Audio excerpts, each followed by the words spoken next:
திரு மன்மோகன் சிங் அவர்கள் பிரதமராக இருந்திருக்கிறார். நான் அப்பொழுதே நாடாளுமன்றத்தில் இருந்திருக்கேன். அவைக்கு வருவார். எனக்கு தெரிந்த எல்லா பிரதமர்களும் அவைக்கு வருவார்கள். இப்பொழுது இருக்கக்கூடிய நம்முடைய பிரதமர் அவர்கள் என்னைக்காவது நம்ம அத்தி பூத்ததுன்னு சொல்லுவோம் இல்லையா, அதையும் தாண்டி ஏதாவது ஒன்று அருமையாக கிடைக்கக்கூடிய ஏதாவது இருந்ததுன்னா அப்படிதான் வருவார். 5 நிமிஷத்துக்கு மேலே அவர் பேசுகிறனால தவிர 5 நிமிஷத்துக்கு மேலே அவர் பாராளுமன்றத்தில் உட்கார மாட்டார். குறைந்த விலை நிறைந்த தரம், தங்கள் தேவைகள் அனைத்தும் ஒரே இடத்தில். ஜெயச்சந்திரன். பிரதமருக்கே பாதுகாப்பு இல்லாத ஒரு சூழ்நிலை இருக்கிறதேன்னு கேள்வி கேட்டதற்கு அத்தனை பேரும் அங்கிருந்து நீக்கி வெளியே எறியப்படுகிறோம். இதுதான் மறுபடியும் பாஜக ஆட்சிக்கு வந்தால் தினம் நடக்கக்கூடிய ஒன்றாக மாறிவிடும்.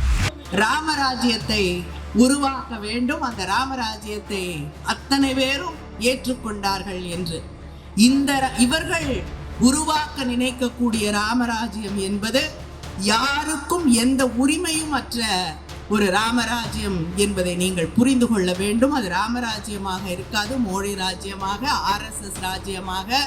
தமிழ்நாட்டிலே இருக்கக்கூடிய நம்முடைய கனவு என்பது ராமசாமி ராஜ்யம், ஈவே ராமசாமி ராஜ்யம். அந்த ராஜ்யத்தை ஒரு நாடு முழுவதும் உருவாக்கி காட்டுவோம்.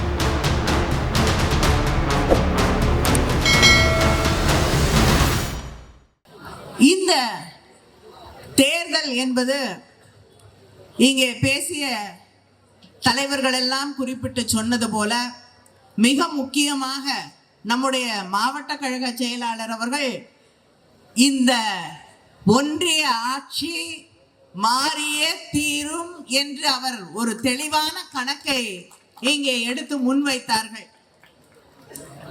இந்த மேடையிலே பேசிய அத்தனை பேரும் ஏன் அந்த மாற்றம் வர வேண்டும் என்பதை தெள்ளத் தெளிவாக எடுத்துரைத்தார்கள். ஆட்சி மாற்றம் இந்த நாட்டிலே வரவில்லை என்றால், பிஜேபியை வீட்டுக்கு அனுப்பிவிட்டு ஒரு நல்லாட்சியை நாம் தேசிய அளவிலே உருவாக்கவில்லை என்றால், இன்று நாம் பார்க்கக்கூடிய இந்தியா என்பது இல்லாமல் போய்விடும் என்பதை நாம் புரிந்து கொள்ள வேண்டும். இந்த கூட்டத்திலே இருக்கக்கூடியவர்கள், மேடையிலே இருக்கக்கூடியவர்கள், அண்ணன் பீட்டர் அல்போன்ஸ் அவர்கள் பேசும்பொழுது குறிப்பிட்டு சொன்னார்களே, இந்த மேடையிலே இல்லாத ஜாதி மதம் என்று ஏதாவது இருக்கிறதா என்று. இன்று நாம் சகோதரர்களாக சகோதரிகளாக எந்த மாச்சரியமும் இல்லாமல், எந்த கோபமும் இல்லாமல், எந்த பிரிவினையும் இல்லாமல் அத்தனை பேரும் தமிழர்களாக மனிதர்களாக இங்கே அமர்ந்து கொண்டிருக்கிறோம். ஒருவரை ஒருவர் நேசிக்கிறோம், ஒருவருக்காக ஒருவர் பணிகளை செய்கிறோம், உதவிக்கரம் நீட்டுகிறோம், அன்பு செய்கிறோம், நேசிக்கிறோம். ஆனால் இந்த மத்தியிலே இருக்கக்கூடிய ஆட்சி என்ன செய்து கொண்டிருக்கிறது என்பதை நாம் புரிந்து கொள்ள வேண்டும். ஒன்றியத்திலே இருக்கக்கூடிய பிஜேபி தொடர்ந்து மக்களை பிரித்தார்கள். அவங்க சொல்றாங்களே, இந்துக்களை, இந்து மதத்தை பாதுகாத்து கொண்டிருக்கக்கூடியவர்கள் நாங்கள் தான் என்று. இங்கே இருக்கக்கூடிய மக்கள் ஒன்றை புரிந்து கொள்ள வேண்டும். அவர்கள் இந்துக்களை பாதுகாக்கவில்லை, இந்துக்களை தனக்கான அரசியல் கேடயமாக அவர்கள் பயன்படுத்தி கொண்டிருக்கிறார்கள்.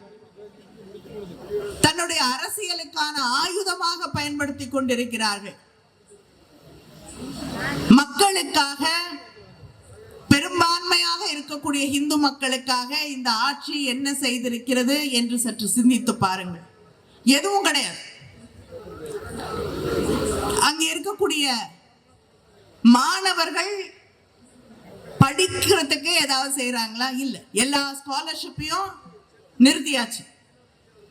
பெரும்பான்மையாக இருக்கக்கூடிய அந்த மக்களுக்கான நலன், வேலை வாய்ப்புகள் ஏதாவது செஞ்சிருக்காங்களா?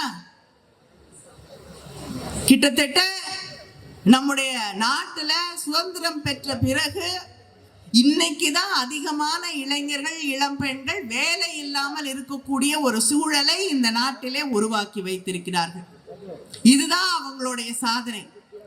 இந்த பெரும்பான்மையான இளைஞர்களில் இளம் பெண்கள், பெரும்பான்மையாக இருக்கக்கூடிய இந்துக்கள் பாதிக்கப்பட்டிருக்காங்க இல்லையா? இப்படி யார் எடுத்துட்டாலும் விவசாயிகளை, தொழிலாளர்களை என்று எந்த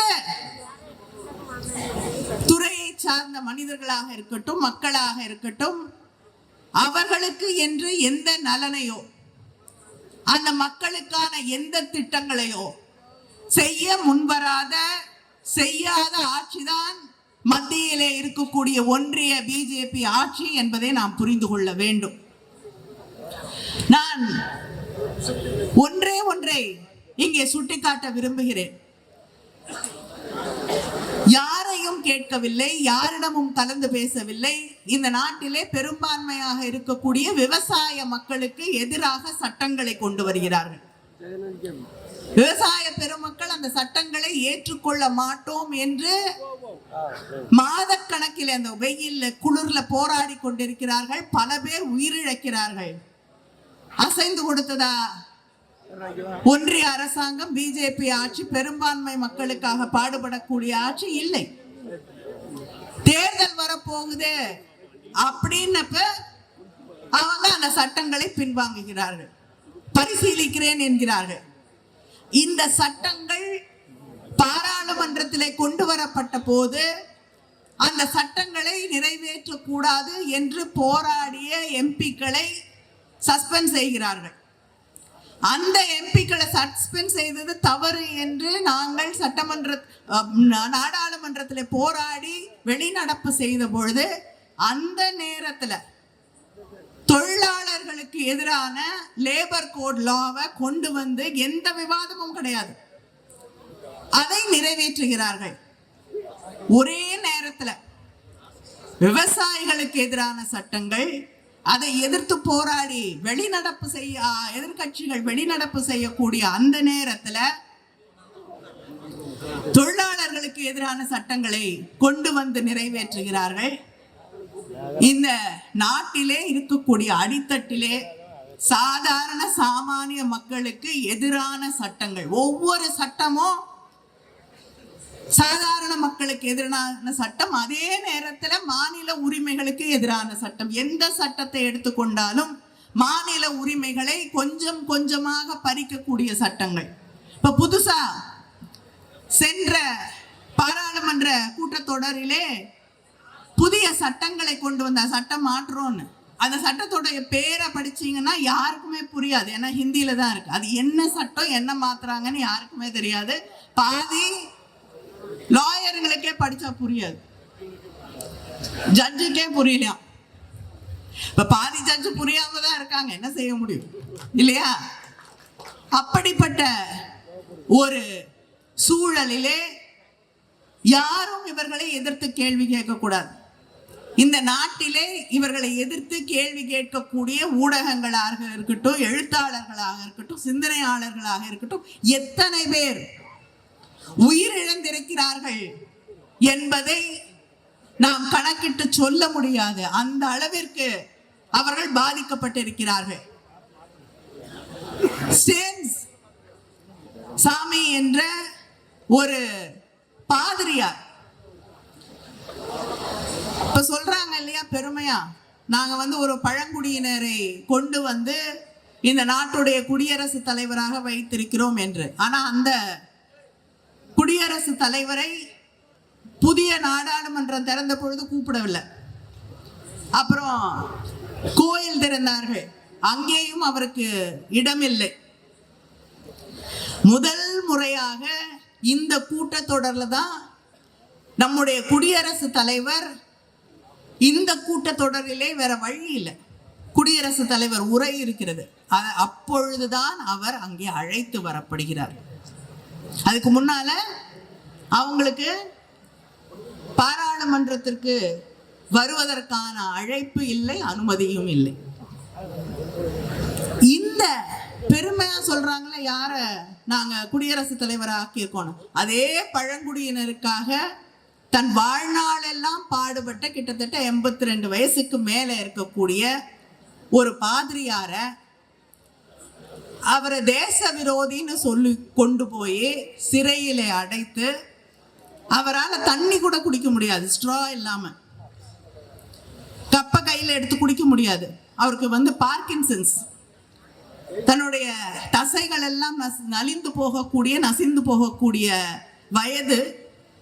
அந்த பிரச்சனையிலே தவித்து கொண்டு இருக்கக்கூடியவரை சிறையிலே அடைத்து 82 வயசு 84 வயசுல ஒருவர் இந்த தேசத்திற்கு எதிராக சதி செய்கிறார் என்று சொல்லி சிறையிலே அடைத்து ஒரு ஸ்ட்ரா தண்ணி குடிக்கிறதுக்கு அதை கொடுப்பதற்கு எவ்வளவு போராட்டங்களை செய்ய வேண்டி இருந்தது. அங்கே இருக்கக்கூடிய நீதிமன்றங்களை அணுக வேண்டி இருந்தது.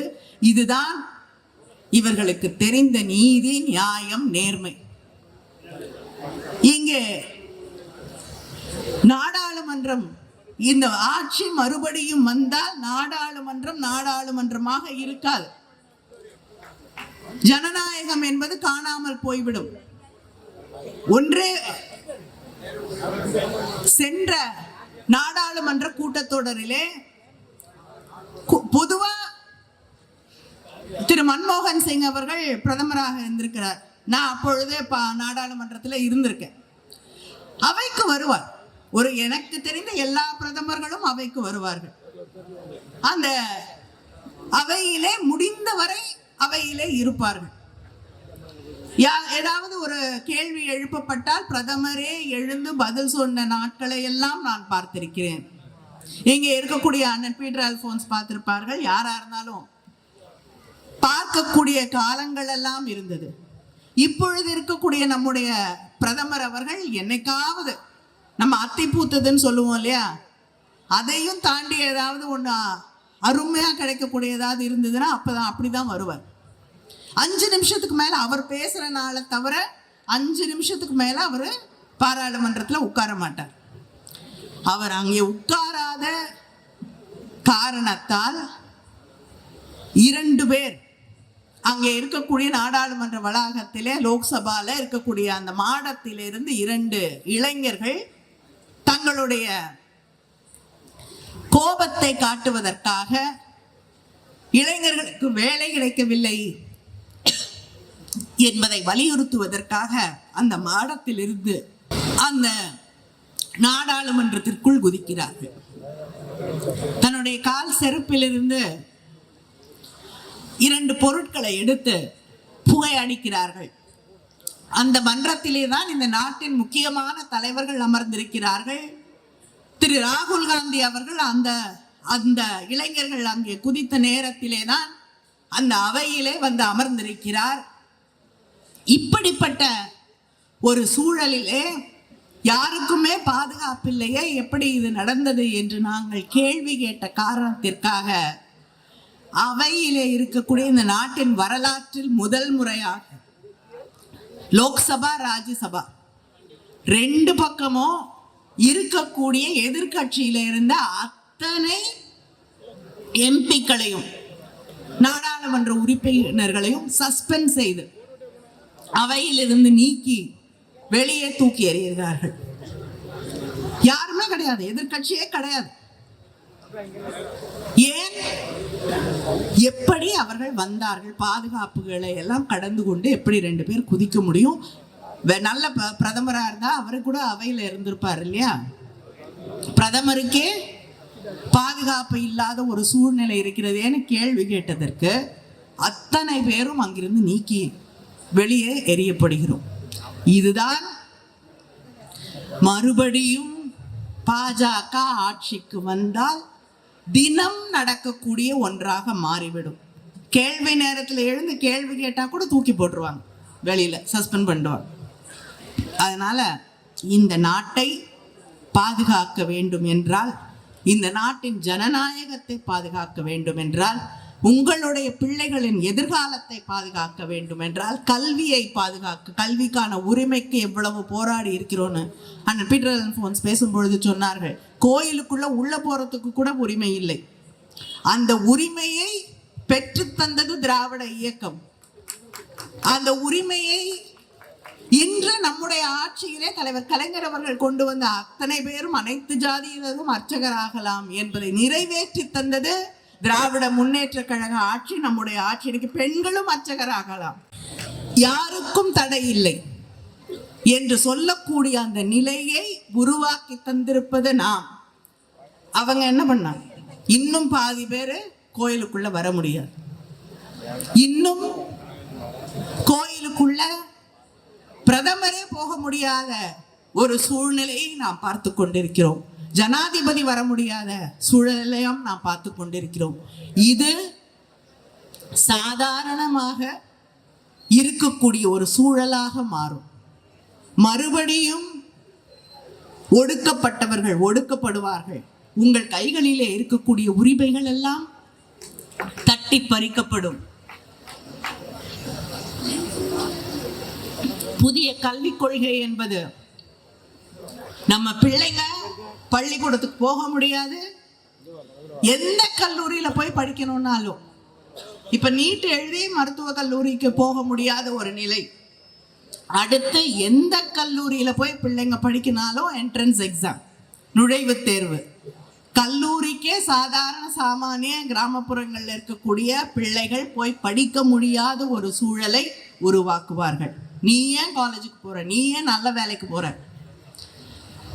முன்னாடி ஒரு காலம் இருந்தது இல்லையா, அடிமைகளாக இருந்தீர்களே, அதே நிலைமைக்கு திரும்பி போ. இதுதான் அவர்கள் உருவாக்க நினைக்கக்கூடிய அந்த நாடு என்பதை நீங்கள் புரிந்து கொள்ள வேண்டும்.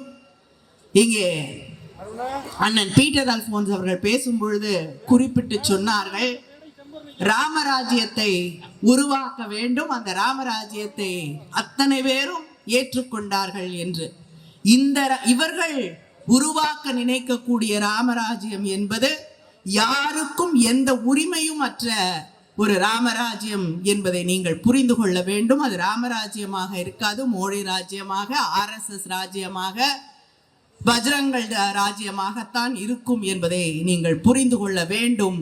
தமிழ்நாட்டிலே இருக்கக்கூடிய நம்முடைய கனவு என்பது ராமசாமி ராஜ்யம், ஈவே ராமசாமி ராஜ்யம். அந்த ராஜ்யத்தை ஒரு நாடு முழுவதும் உருவாக்கி காட்டுவோம். அதுதான் இந்தியாவுடைய வெற்றி. நன்றி, வணக்கம். குறைந்த விலை, நிறைந்த தரம், தங்கள் தேவைகள் அனைத்தும் ஒரே இடத்தில். ஜெயச்சந்திரன்.